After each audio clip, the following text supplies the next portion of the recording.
Decision 2016, we're counting down the days to the Michigan primary. An exclusive Local 4 Detroit News poll shows who is surging and who is stalling. We did extensive polling focusing on the Republican candidates, and let's take a look at the top three.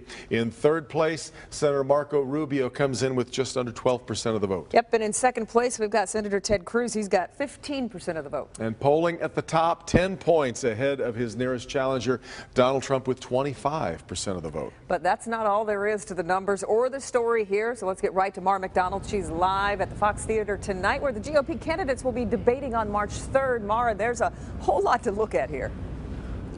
Kimberly, there sure is, starting with the all-important undecided vote here. Let's get right to it. Let's start off with looking at the numbers for all six. Trump well ahead and Jeb Bush in the basement. But can Trump grow those numbers? The experts say not much. It's rare to see a presidential candidate in their own party have a favorable unfavorable of 1-to-1.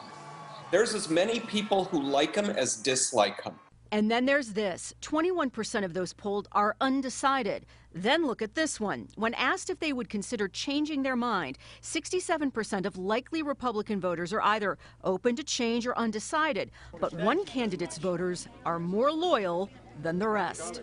Even amongst those people who had made a choice, 47% said they're open to change, but not the Trump voters. The Trump voters aren't really open to change right now.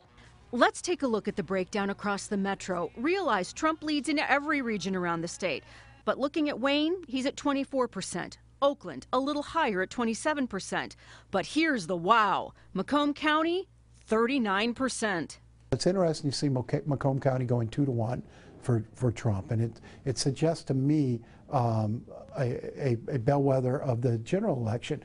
Well, Macomb County, remember, that's the home of those Reagan Democrats, and I would suspect you've got a lot of blue-collar Democrats out in Macomb County who are taking a hard look at Trump.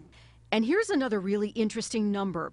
Who do they think has the best chance to win a general election? Donald Trump blows away every other candidate. Nolan Finley of the Detroit News says the numbers make one thing extremely clear. I think if it were anybody but Donald Trump who were posting these numbers in states and in national polls, we would be considering him the inevitable nominee. But I think we keep looking and keep expecting that anti-Trump candidate to rise up, and so we pay a lot of attention to candidates in other elections we would have written off by now.